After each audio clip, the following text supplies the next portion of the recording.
Thank you. Guillermo. Yes, Joe. Good to see you. Good to see you. It's likewise. Yes. And nice to be talking to a friend without having a gag over one's mouth. As we all have these days. That is true, exactly. And as you can see, I'm here in the nature behind the bridge.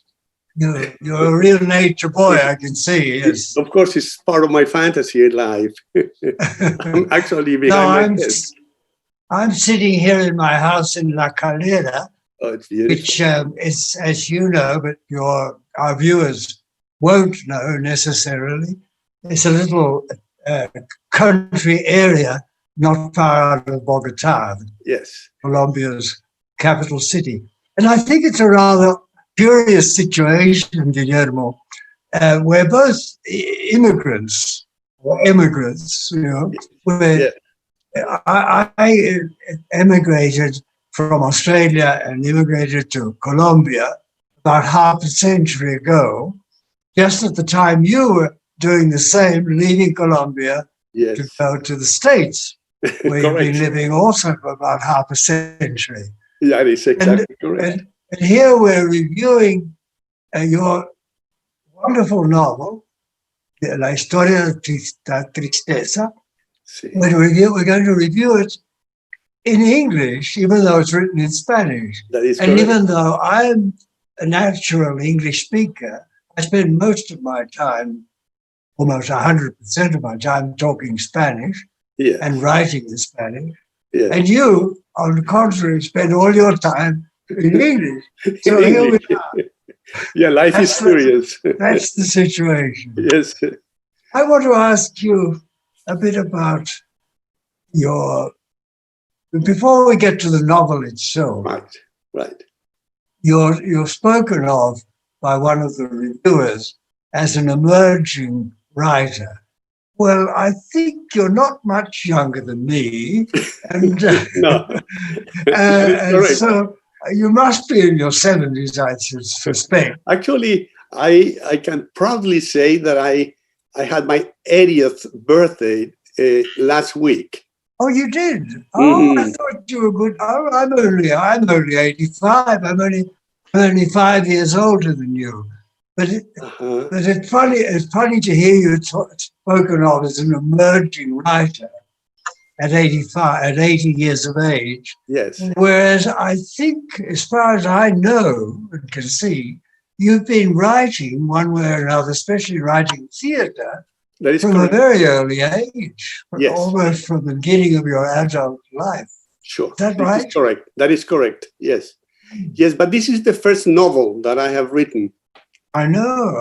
Yes. I think it must be a big event in your life, really. Yes. Because you've graduated into a novel from theater and from short stories. And I'd like us to talk a bit about that. But before we do so, I'd like you to talk a bit about your childhood and your influences from childhood, because obviously when you write, your world, when you live and you have your patients and you have your professional life in the States, your world is very much a North American, United States world. And yet when you sit down to write anything, you're immediately living in the magic realism, if you like, of your childhood. That is correct. How has that happened? It's very interesting. I'm glad that you're asking that question, because I've been living in the United States for most of my life. Like you have lived outside of your country for many years. Yet when I write about old memories that were so embossed in my mind, in my brain, that impacted the development of my personality, my style, in such a way that it was like a need. It was an obsessional need to get things out. And, for instance, this novel, Historia de la Tristeza, I debated about the title actually because it's not about sadness.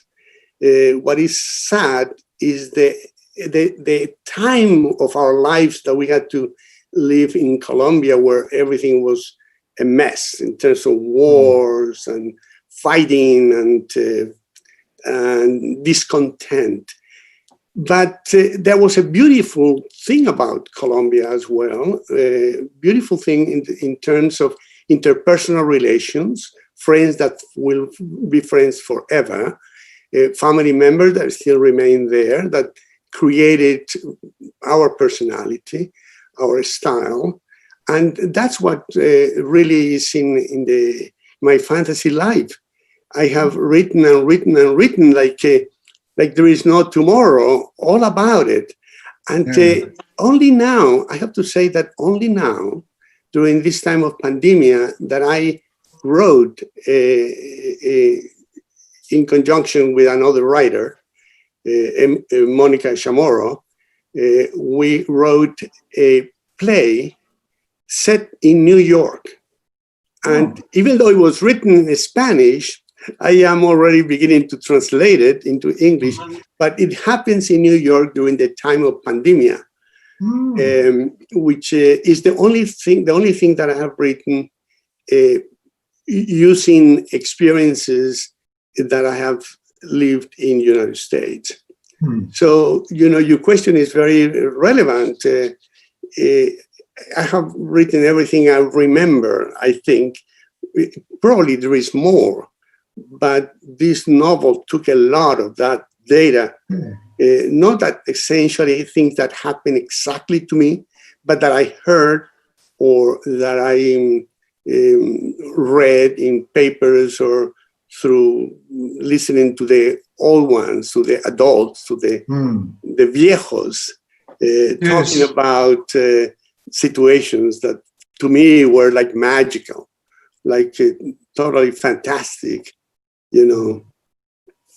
Yes, I can see that, a lot of this writing, a lot of the incidents and the characters and the situations are obviously based on real events and sometimes very shocking events. Yes. There's a scene which is almost unbelievable in the book, quite early in the book, where the young woman is actually castrating two men who have raped her.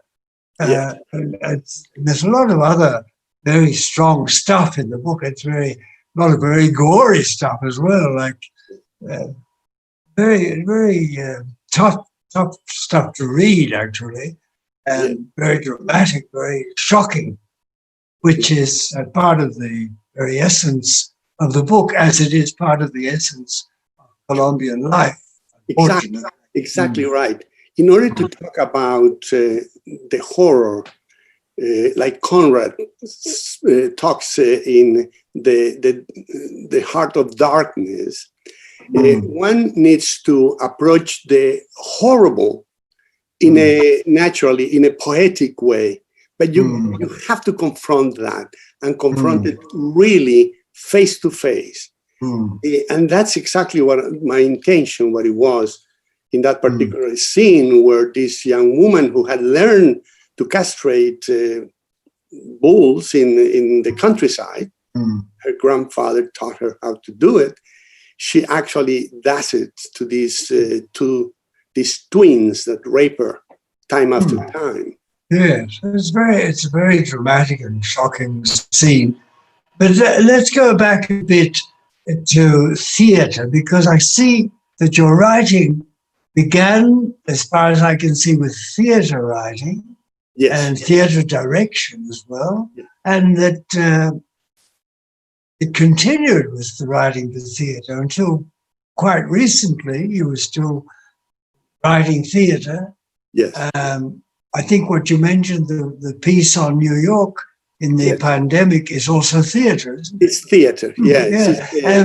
And I think there must be some nucleus of theatre in the family, because it cannot be a coincidence that your niece, Alejandra, very dear friend and also a wonderful contributor to cultural life in Colombia for many years, and especially over the last 10 years or so, 15 years, with her foundation of a whole theater complex and producing plays and acting in plays. So there must be a kind of a seed of theater in the family. Was that in your parents, or where does that come from? Well, it's an interesting thing. No, not in my parents, but my family had been very intellectual family. My grandfather was a historian and very avid reader of literature. My mother was also very interested in reading, but never writing. But I have an uncle that had written extensively theater and, but very classical theater, you know, Shakespearean style, I would say. Beautiful. And wrote several novels. He never really made it into the big leagues, unfortunately, but the literature was there for me to read. And was he an uncle on your mother's side or your father's side? On your mother's side? Yes. Aragon. His name is Victor Aragon. In fact, that he wrote a book called El Despertar de los Demonios, the Demon's Awakening, which is the name that I use for my short story book that we're talking about today. You've plagiarized your grandfather. I know, but you see, I was able to speak to his ghost and ask for permission. It's a great title. It's a great title. He allowed me to do it. So it's a great title, I think. It's beautiful. Nobody like him to pick up the names of books. Yes. Yes. And it's not easy to find a good title. I think Historia de la Tristeza is a good title.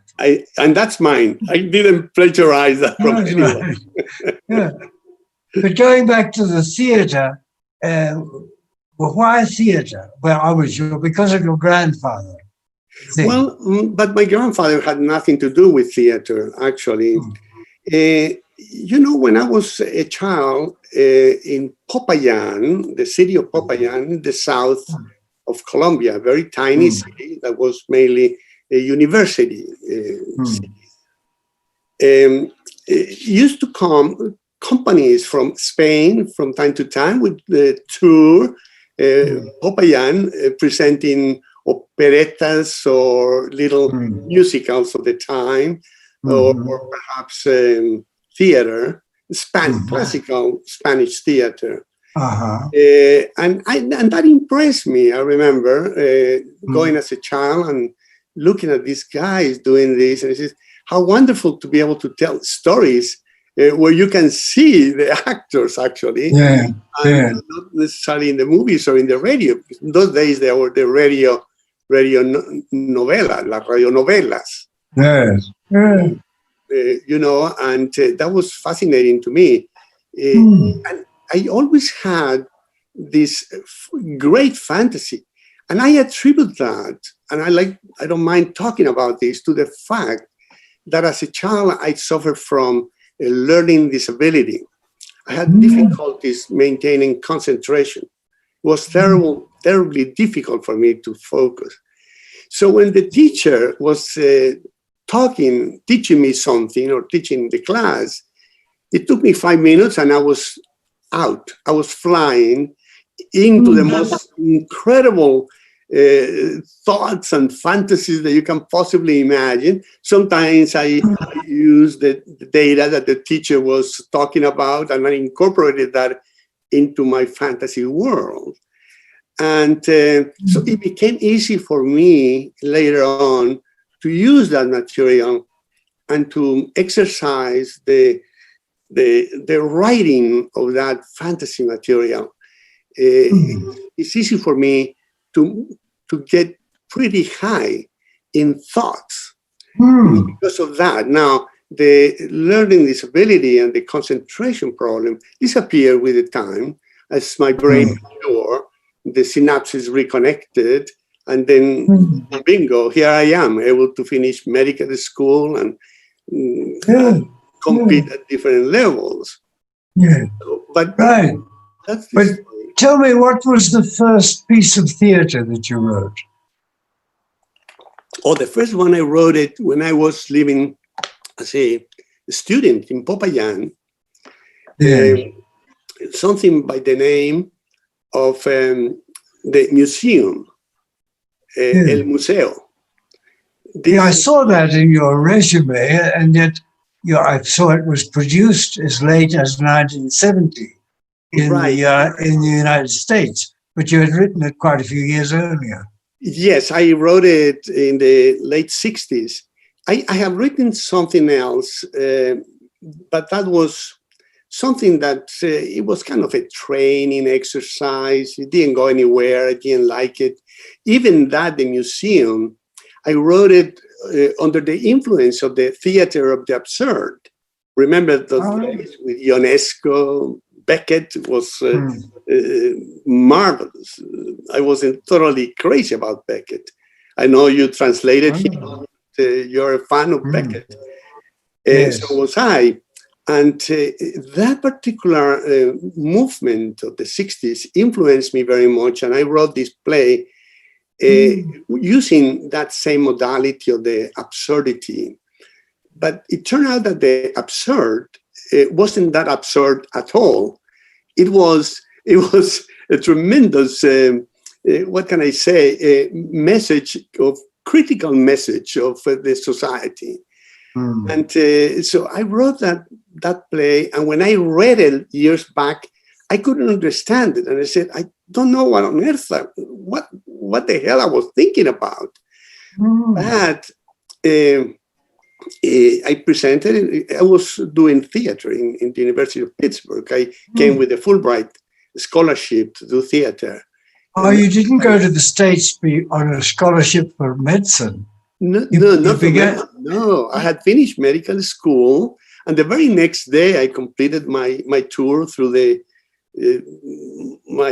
with the government in one of the little towns. I accepted a scholarship from the Fulbright Commission to come and study theater, directing theater. And the University of Pittsburgh was one of the graduate schools that was offering that. So I wanted to go to New York. I wanted to go to the to the place where Marlon Brando and these guys were studying. You see, but they said no, they are not offering a master's degree. You have to go to training in a master's program. So I did, and they saw the play, and they liked it, and they wanted to translate it.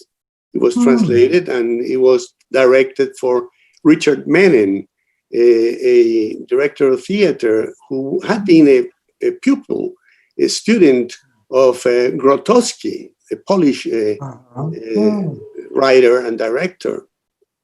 And he transformed that and became quite an interesting experience.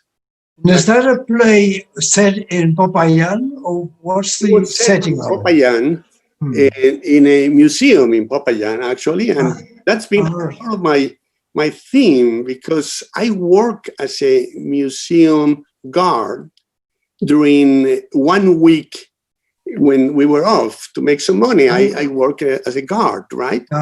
In El Museo Mosquera in Popayan.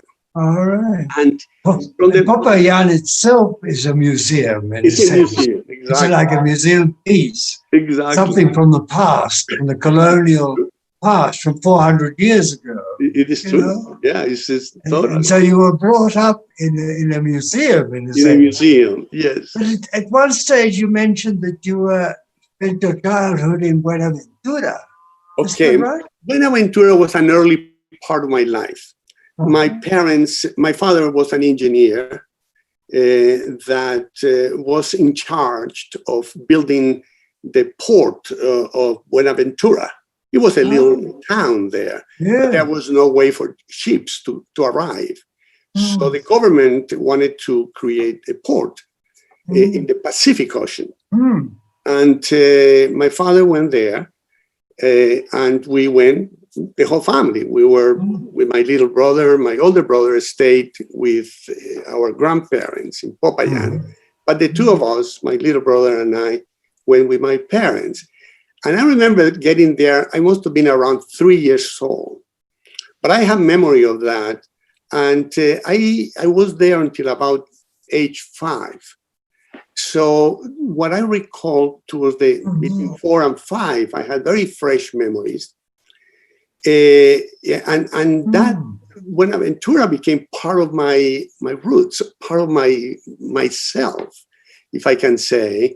It turns out that my parents, their marriage was being damaged, destroyed, or whatever. They separated, and my mother and the two of us, my brother and I, we went back to Popayan.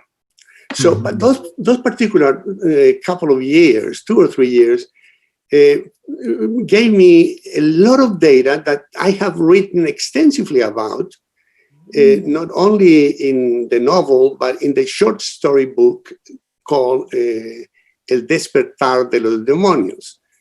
How would you translate that? The Demon's Awakening? Yes. Well, translating is not something you do off the cuff, as you know. Yes. And especially translating the title. It's very difficult. I agree. In any event, there are two stories there that have to do with that experience. The story of a young man that goes to look for books that have some magic component. It belongs to a library of a very old guy from Turkey, a Turkish guy. And he goes there seeking for those books because they can resolve the mystery of his mother's ancestors. It's more complicated, but it falls into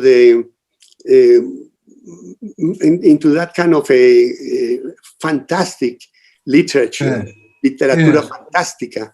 And it is on Buenaventura, exactly in an area that I remember. Then the last short story is autobiographical, but shared or told using the same style of literatura fantástica, fantastic literature. And I talk about going to visit an old train that was sitting very damaged and destroyed in Popayan, and getting into that train just to look at it, and then the train recovers life and it starts moving progressively and takes me back to Buenaventura. And then I go there looking for my memories, you see. Great, that's great. It works out well. So, tell me, Guillermo, what are the literary influences in your writing, like the authors? Yes, well, in theater, I was influenced at that time by all the authors of the theater of the absurd, Ionesco, Beckett, Genet. I directed one of his plays, The Maids. The Maids, a great play. Yeah, wonderful. And did you do it with 2 men or with 2 women? Women. With women, but I think Jeanette wanted it to be acted by 2 men playing the part. Oh yes, I have seen that. Exactly right. But that's the way he wanted. We used three women. Claire. Let me see if I remember their names. Jeanette, I believe. And there was another one I cannot remember.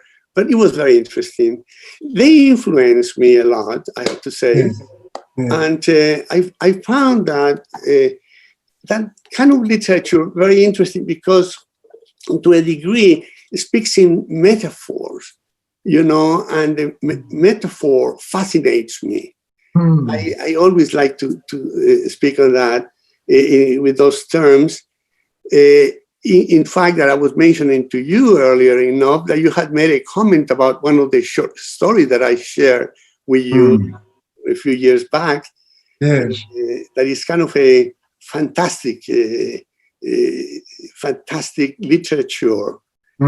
Very pure in that respect. It's a woman that becomes involved with somebody that is supposedly dead, floating in the water of a swimming pool, and he is not dead. He turns around and looks at her, and it's a love affair in few words. But you made a comment about that I liked very much, and I used it in the book. I quoted you. Oh, great. Yeah. Great. I find an atmosphere a bit like Edgar Allan Poe in your creation. In fact, at one stage I compared the house that everything takes place in, the house in Popayan, like the house of Usher. Is Edgar Allan Poe an influence in your writing? Very much, yes. Indeed, yes. Yes, I felt that. Kind of a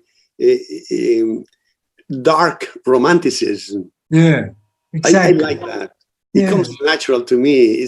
For me much easier talking in those terms that becoming very sentimental and very, very white, very positive. I like the dark humor. No, well, the novel is a very dark book. There's something that intrigues me about the genesis of the novel, because, of course, I know pretty well your plays, and I remember especially La Señorita Leonor, the death of Miss Leonor. Yes. And, well, I mean, the novel is an extension and a re-elaboration of the play. And I wonder which came first, because it's very normal for a play to inspire a piece of theater, or especially a film adapted from a novel. But to think of it as the reverse seems to be a very odd situation. You seem to have written the play and then extended it into a long saga of a novel. Is that right? Exactly. That's exactly what happened. I had written two plays, two-act plays, major plays. The Shadow of the Volcano. One was The Shadow of the Volcano. It was about the rape and the sexual abuse of a young adolescent in a family that maintained total silence about it. And that particular one gave me the idea to write a second one, which was the death of Miss Leonor. And Miss Leonor is traumatized by this particular situation, and she develops imaginary friends. The play was adapted marvelously well by Alejandra in Casa E in Bogota. I do remember it. It was the most remarkable piece of theater. Remarkable. Because she got 3 different directors, and each one to do a part of the book separately. Yes. And then, and yet she acted the part of Miss Leonor, and she was able, because of the way they orchestrated the whole thing, she was able to appear in the whole 3 plays almost simultaneously. Yes. It was a very unusual and unforgettable experience. Yes. Yes. They use a technique called immersive theater. It's a theater that happens among the audience. The audience. So the audience is part of the set. It's very interesting. In fact, that they did that at a time when it was just beginning to appear in London and later on in New York. So they were quoted in United States in magazines. I'm not surprised. It was a very remarkable piece of theater. I remember because I feel in your novel, as I felt in the theater piece, previous to the novel, one of the main characters, almost the essential character, it's the house itself. Yes, yes. Which you speak about as having a mysterious heart. one of the chapters. Yes.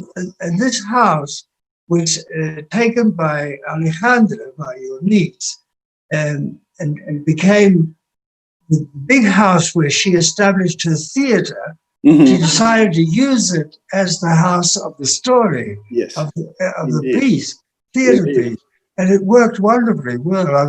As an audience, we were taken from one room to another, into the next room, to see what was going to happen next in the story. And as we walked, it was little groups into one room. We saw other groups walking into a different room to see a different scene from the story. It was a very remarkable thing. It was very well done, exactly. I was terrified when they told me what they were going to do. I said, "You are going to destroy my play, under no circumstances I'm going to allow this to happen." Forget about it. You write the plays and directors do whatever they want. But in fact, the play gained a lot from that treatment. I agree. And that play, after I saw that, is when I decided that I had written a series of short stories, but large short stories, about 40 pages each, which I was planning in producing into a book of independent 3 long stories. And I realized that there was connection between those characters. And then I started putting them together. And before I knew it, I had a novel, you see. And but it was kind of a novel that extended for approximately 50 years. Because it started in the mid-40s when the onset de la violencia, exactly, and progressively transferred into Popayan, which at a time when there was a terremoto, an earthquake that destroyed. Yes, that was in the 80s. Exactly, in the 80s. That was 40 years later. 40 years later. And then from that point on, it moves on until the end of the story, which is the 3rd generation, actually. There are 3 generations here, which is beautiful because it's the transformation of women, all of them attempting to escape the violence and the brutality of the countryside into the city without roots, leaving behind memories, life, dead ones. And all of a sudden, they find themselves in the city without anything. So Lucy, the one that starts the whole saga, being a beautiful woman as she is and intelligent, she starts working as a cat girl. Yeah, a prostitute. Yes. Amongst other things, I loved your couple of pages there where you describe the life story and resume of a life story of each one of the young women prostitutes who are working in the house. Exactly. It's a little neat kind of sociological study of the society that produces women who have no alternative but to go onto the streets or into a brothel. Yes, all of them had a history of violence, stepfathers or fathers that abused them or environment that were doing terrible things to them. Well, that's why I think the novel turns out to be, amongst other things, a kind of a sociological study of Colombia, of Colombia's recent history over the last decade. And unfortunately, the violence continues. We're still having, I don't know how many massacres in the past few months. Yes, horrible. A terrible situation. Horror that I talk about, exactly. How can you talk about the horror without showing it? But showing it in a novel is not like in a movie. You have to describe it. You have to use the words to create the impact of the horror. And that's exactly what I wanted to do. I'm glad that you said that. And there's another question, which is a very obvious one. But your particular interest is in the psychology of women and in the life of women. And of course, the obvious question is, to what extent is your writing based on your experience as a psychiatrist with Yes. patients? I imagine there's a great deal of influence. You're totally right on that. I come from a family, a very matriarchal family. My great-grandmother was a woman that reached high levels in development by herself, perhaps with the help of a teacher that her mother managed to get her into. But it was in the 19th century, mm-hmm. And she was a very poor, her mother was a very poor woman that had been abused, was the daughter of some Spaniards that had immigrated to the Nueva Granada, mm-hmm. the new Spain, mm-hmm. To work on mines, to make some fortune and work in the mines. The mines were stolen and he was killed. The mother died during the delivery of the baby. And this girl, this is the reality. This is not my story. Mm. This girl was taken to Popayan by somebody that sort of adopted her. They actually took all her money, and she had to clean houses and survive in any possible way she could. She had a daughter to somebody that eventually became the president of Colombia, Mayarino. Uh-huh. If I can make a little parenthesis here, you ask me, why do I have interest in theater? Well, that Mayarino, one of his children was probably the first actor in Colombia that put it together a company. So there was a genetic relationship there. I suspected there must be something. It comes from somewhere. In any event, this girl comes into Popayan and has to live cleaning houses, ironing clothes and whatever. And she has this daughter, my great grandmother, and very intelligent woman. She marries an intelligent man. They make a fortune, and they position themselves very well in Popayan. And she was able to speak English or translate English and French.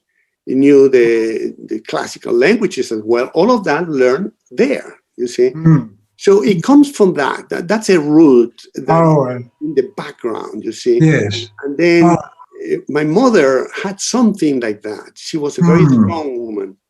Yes. And, even though I grew up with brothers only, but I was always surrounded by these strong women, And that, you don't have sisters. You didn't have sisters. No sisters.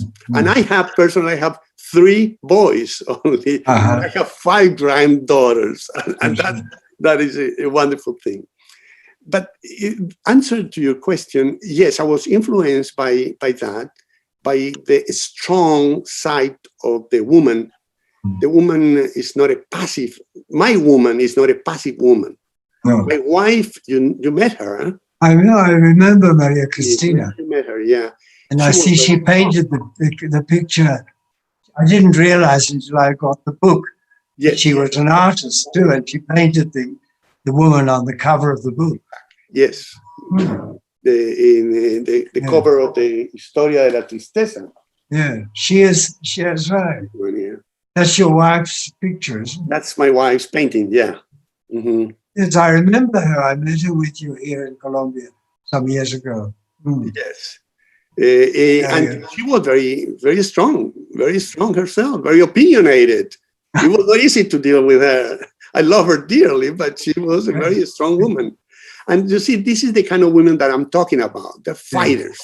But now I'm asking you about your treatment of patients, of women patients over so many years.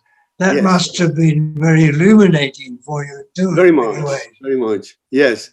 I have a kind of a natural connection with my patients. I have been very successful thanks to that, and I think I bring this from my rearing years, my education. Yes. connectiveness. Yes. That helps a lot. Yeah. Right. The majority of my patients have been women, as a matter of fact. Well, that I was suspecting that because Yes. obviously you're tremendously aware of women's psychology, Yes. psychology, and that's very evident in the book and in the plays. You know, it's what your particular interest is in women and the way their mind works. And I mean, women are so different from us men in the whole mental universe, their reaction. Yes.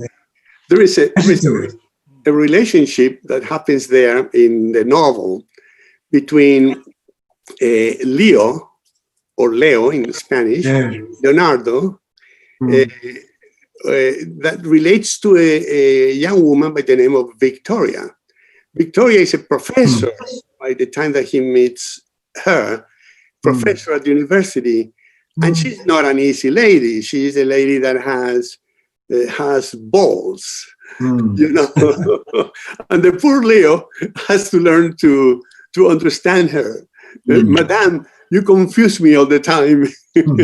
He cannot grab her sense of humor or her, I guess, personality. Yeah. As I recall from the play on which the novel is largely based, yes, you had in the play a kind of valet, a kind of retainer, a family retainer who knew all the secrets of the family and so on.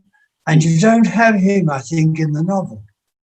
What happened to him? The novel floats like a river. So it goes from the beginning until eventually they go to the house, the Allan Poe's house, the house of the death, you know. And in that house, which actually exists, I made sure that I wanted to see it, a house that resembled exactly what I wanted. It's a old colonial house. And I've been there. Very interesting. And the issue is that there is no need for a novel to have that kind of a secret. It's been told as the novel progresses. They say in theater something: show me, don't tell me. You know, you have to, by the action, you have to tell the story. And the same thing I use in the novel. I'm not narrating the secrets. They are living the secret. They are experiencing the secrets. And the secrets are put outside. It's just they are constantly, one after another. The delivery of the child, which is a very terrifying scene, is kind of psychotic scene. When this father goes to see the lover and she's having a baby. And it's a terrifying thing, but it's a trip into a psychotic state, basically. But it's a trip that this man, when he walks into that room and sees the lover having a baby and she's dead by then, you know, what he experiences is a break of reality. And this is part of the horror told. Yes, it's a horrible chapter. And when I opened the book of the Demonios, the short stories, I found the first story is that incident. Yes, exactly. Carmelo and Luzaida. Did you write the story first and then put it into the novel, or vice versa? What happened? Excellent point. I wrote it for the novel, but then when I read it, and I always liked that, I spent a lot of time writing it and rewriting it. I said, this particular scene functions as a short story by itself. It has a life of its own. So I said, you plagiarized yourself. Myself, correct. You plagiarized yourself. You can say that.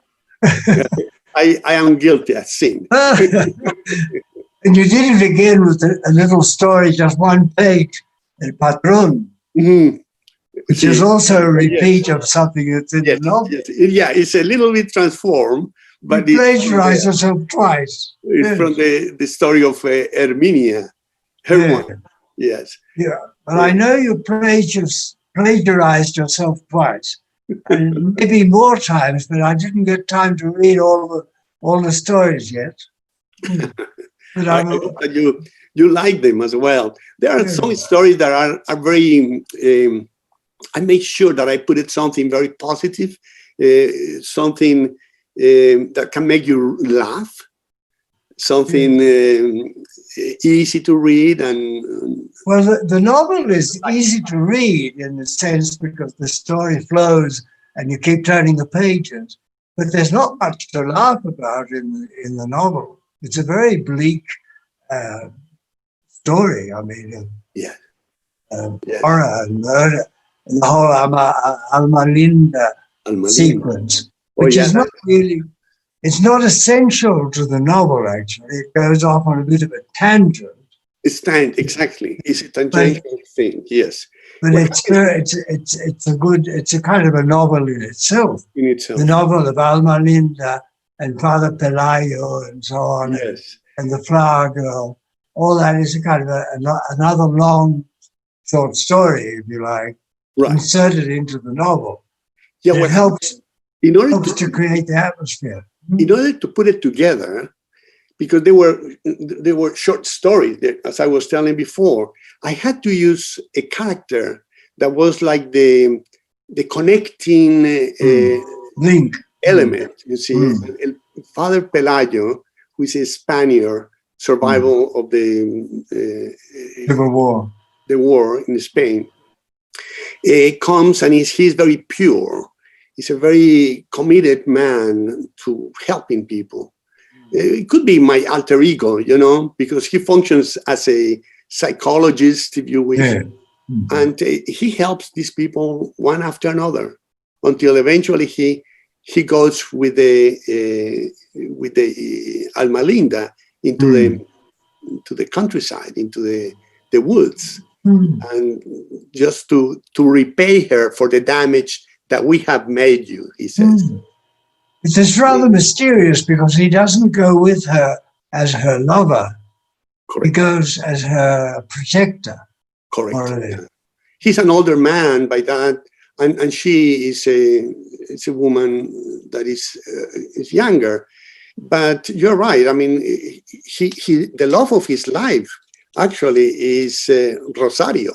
But they never consummate that. Well, I shouldn't say a thing because some people may have not said it.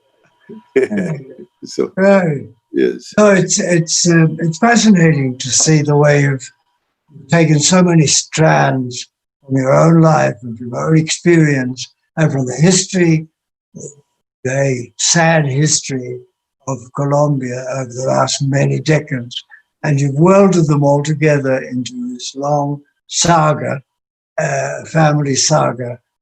Yes. Not even a family saga, saga of women passing from one generation to the next. But it's a great story, and I congratulate you.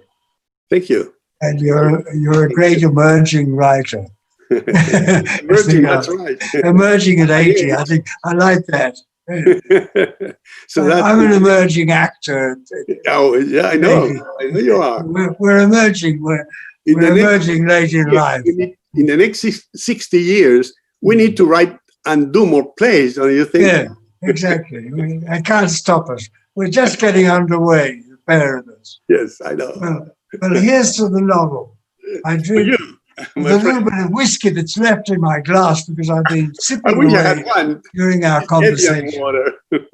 And before I need to also make a toast for Calixta. Calixta was the one who gave me the opportunity to get this novel out. Well, long live Calixta. Yes. Long live Calixta. Yes. Viva Calixta. Okay. It's been great talking to you, Guillermo. It's always a pleasure. Yeah. Always a pleasure talking with you. You always bring a lot of good stuff. Well, I hope to see you soon after the pandemic is a thing of the past. In the post-apocalyptic age, we'll meet again. Hopefully. I have a ticket already. As soon as I am allowed to travel, I'll hit that way. Well, don't forget to get in touch with me. Oh, Okay. by all means, I will do that as soon as I get it. There are some questions. I don't know if anybody. No, I see questions coming. Comments. I saw comments, but I didn't see questions. Yes. I saw an enthusiastic comment about our chat, which was nice. But I didn't see anyone asking a question. They're just telling us to close. That's all. I think they were telling us. I think they were just telling us how good we were, how they enjoyed us. Okay, good luck to you. Take care. Good luck to you. Good to see you. Bye. Always good. Thank you.